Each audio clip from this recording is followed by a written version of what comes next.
तो hello everyone, कैसे हैं आप सब लोग। तो आज हम बात करेंगे दिल्ली पुलिस हेड कांस्टेबल की स्ट्रेटजी के बारे में। आपको पता है कि एक मंथ है और एक मंथ के बाद 7 तारीख से 8 तारीख से हमारे दिल्ली पुलिस हेड कांस्टेबल के एग्ज़ाम स्टार्ट है। अब बात यह है कि हम लास्ट के मंथ में कैसे अपनी स्ट्रेटजी को बना सकते हैं और कैसे हम अपना स्कोर बूस्ट कर सकते हैं। तो पहले बता दूं कि अब बहुत सारे लोगों के एग्ज़ाम है, दिल्ली पुलिस का भी है, हेड कांस्टेबल की भी है, ड्राइवर का भी है, बहुत सारे एग्ज़ाम हैं। और अब यूपीएसआई की भी डेट आ गई, ग्रुप डी का भी एग्ज़ाम है। तो भाई सबसे पहले तो मैं कहना चाहता हूँ कि भाई अपना टाइम बिल्कुल भी वेस्ट ना करो। आप जो भी चीज़ कर रहे हो एक्स वाई जेड सबको साइड में कर दो, शादी ब्याह जो भी है अपना साइड में रख दो और अपना अपने अपने नौकरी पे फोकस करो कि भाई। अब बहुत सारे लोग हो गए कि सोचेंगे कि भाई हम तेरी बात क्यों सुना है। तो पहले मैं अपने बारे में बता देता हूँ कि मैंने ना आज पूरी 10 तारीख है और मैंने 9 दिसंबर 2023 से इस एसएससी की फील्ड में आया था। Math, reasoning, GK, GS, English ये सब पढ़नी स्टार्ट करी थी। इंग्लिश हालांकि मैं पहले ही पढ़ रहा था क्योंकि मैं एनडी की और एयरफोर्स की तैयारी कर रहा था। उसमें पहले ही रीजनिंग ये वाला मैथ, अर्थमेटिक ये वाला मैथ नहीं था, तो मेरी साइड अलग थी। तो जब मैं रीजनिंग वगैरह से भी मुझे बॉर्डर लगता था जब इस साइड में आया। अब फाइनली ठीक है, ठीक है, अब तो बहुत बढ़िया है। उसके बाद मैंने एयरफोर्स का एग्ज़ाम क्वालिफाई करा। फिर भाई एसएससी एमटीएस में आया, वहाँ फाइनल में रह गया। और एसएससी जीडी में आया, उसमें मेरी हाइट नहीं है 170 पूरी। और अब सीडीएस में नंबर आ रखा है, मैंने बता दिए कि अब तक मैंने 4 एग्ज़ाम क्वालिफाई करे हैं। अब सीडीएस का मेरा एसएसबी बाकी है। अब देखते हैं एसएसबी में क्या होता है। तो अब बात यही है कि हेड कांस्टेबल में हम कैसा कैसे अपने नंबर बूस्ट कर सकते हैं, हेड कांस्टेबल के बारे में बात करते हैं। ठीक है दोस्तों। लास्ट का एक मंथ है, अपने जो भी चीज़ एक्स वाई जेड सबको साइड में कर दो। एक मंथ में कुछ नहीं बढ़ता, एक महीने बाद भी। और एक बात और बता देता हूँ, जब तक आपके पास पैसा है, आपके पास नौकरी है, तो आपकी समाज में भी इज्जत है, वरना आपकी कोई इज्जत नहीं है। ये भी बात हकीकत है। आप किसी भी सरकारी नौकरी दोस्त जिस दोस्त की भी आपकी सरकारी नौकरी लग रही हो, आप उससे पैसे मांग के देख लेना। ऑलमोस्ट सभी एक दो बार दे देंगे, फिर उससे बाद सब मना कर देगी कि भाई कोई बात नहीं, अब है नहीं, ये है वो है, मैंने कर दे दिए, फलाना है, ये चीज़ है वो है, होता है। फिर भाई अपना अब सब अपने फ्यूचर पे ध्यान दो। लास्ट का एक मंथ है और मैं भी अपने करियर पे ध्यान दे रहा हूँ। इन सब चीज़ों को साइड में कर दो। बात करते हैं अपना हेड कांस्टेबल, जो आज का टॉपिक है उसके बारे में बात करते हैं। और भाई हेड कांस्टेबल की जो तैयारी है मैं बता देता हूँ कि भाई टाइपिंग में बिल्कुल भी ढील मत दो। टाइपिंग में अगर आप ढील दोगे तो आपका सिलेक्शन बिल्कुल रुक जाएगा। टाइपिंग अभी से आप 1 घंटा टाइपिंग के नाम का अलग से निकाल लो। 1 घंटा नहीं तो आप 30 मिनट या 45 मिनट तो आपको देने ही पड़ेंगे। 10-10 मिनट के 3 सेट लगाओ, 4 सेट लगाओ, कोई दिक्कत नहीं है।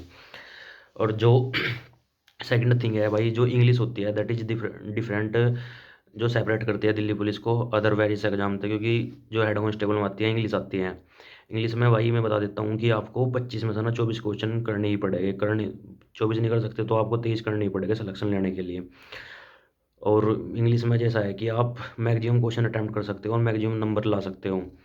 और जो दूसरी चीज़ है कंप्यूटर में भी आप मैक्सिमम से मैक्सिमम नंबर ला सकते हो, हाईएस्ट स्कोर कर सकते हो। आप कंप्यूटर में रट्टा रट्टा ही है यार, इसमें कुछ नहीं है। कंप्यूटर तो बिल्कुल रट्टे का है सारा का सारा। 10 के 10 नंबर आप रट्टा मार के भी ला सकते हो, कुछ नहीं है।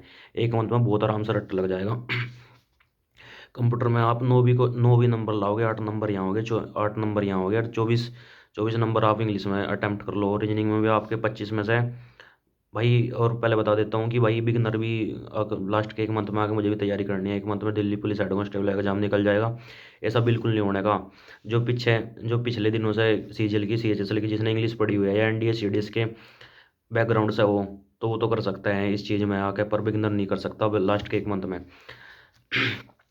होगी इंग्लिश और कंप्यूटर की बात होगी। अब रीजनिंग में भी आप 22 23 24 क्वेश्चन कर सकते हैं। 24 के या 25 भी कर सकते हैं। रीजनिंग में कोई इतनी बड़ी बात नहीं है। रही बात मैथ की, मैं तुम्हें बता देता हूँ कि आप सबको भाई जो चीज़ रहेगी मैथ में, इसमें जो एडवांस का जो वेटेज होता है बहुत ही कम होता है। एडवांस इसमें बहुत कम आता है। आप जियोमेट्री तो उसमें छोड़ ही दो, जियोमेट्री को तो आपको आप आपके ना तो क्वेश्चन आने के जियोमेट्री से हैं, क्योंकि मैंने देखा है पीवाईक्यू भी जियोमेट्री का इसका सिलेबस ही नहीं है।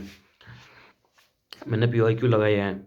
तो जियोमेट्री में ट्रिग्नोमेट्री पक्का आएगी इसका एग्जाम में। ट्रिग्नोमेट्री के मैंने पीवाईक्यू भी लगाई है इसके, तो उसमें देखा था मैंने ट्रिग्नोमेट्री अच्छा खासा वेटेज है ट्रिग्नोमेट्री का। तो आप ट्रिग्नोमेट्री कर लो, मेंसुरेशन कर लो, नंबर सिस्टम कर लो एडवांस से, बस इतना कर लो। और अर्थमेटिक तो टिप पे होना ही चाहिए। और भाई सबसे बड़ा खेल इसमें टाइपिंग का है।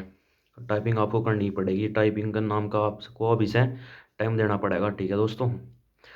और जो अब बात जीएस की है, सबसे बड़ा इशू जीएस का है सबको कि अब जीएस में 20 में से कैसे मैक्सिमम स्कोर करा जा सकता है। मैं अपना पर्सनल लेवल पे बता देता हूँ कि भाई जीएस के लिए आप क्या कर सकते हैं। जीएस के नाम का आपको, अगर मेरे हिसाब से अगर आपको 5-7 नंबर भी बूस्ट करने हुए हैं तो एक भास्कर सीरीज है एसएससी जीडी के लिए।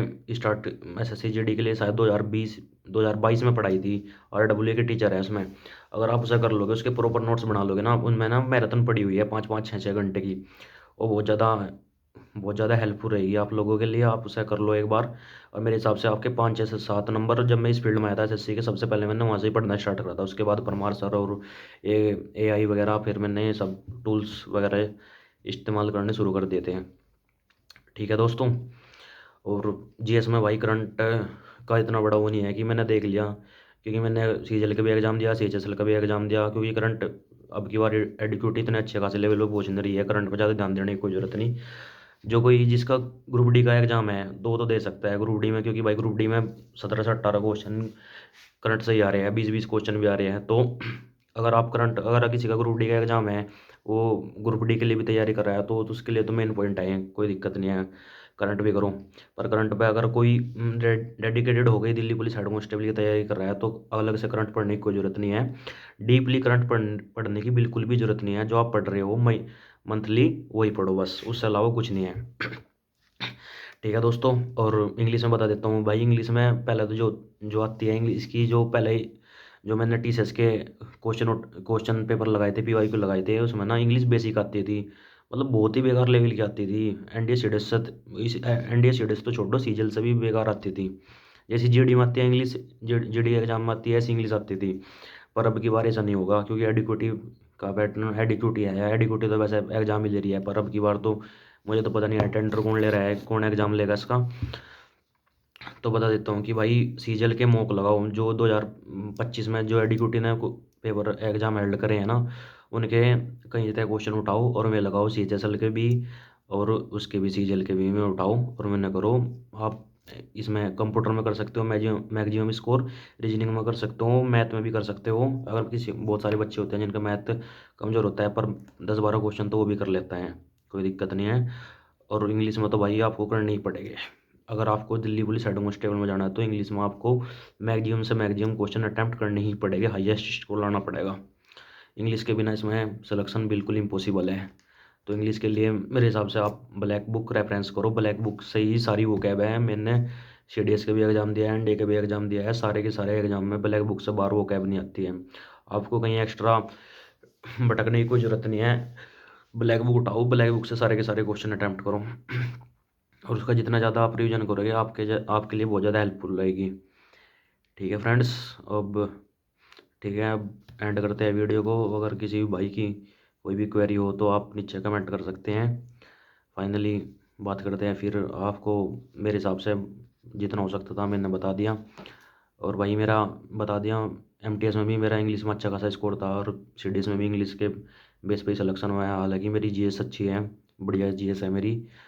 और आप भी इंग्लिश में ज़्यादा से ज़्यादा क्वेश्चन अटैम्प्ट करने की कोशिश करना। कंप्यूटर में तो आपको करने ही पड़ेगा भाई, 9 से 10 क्वेश्चन। ठीक है दोस्तों, धन्यवाद।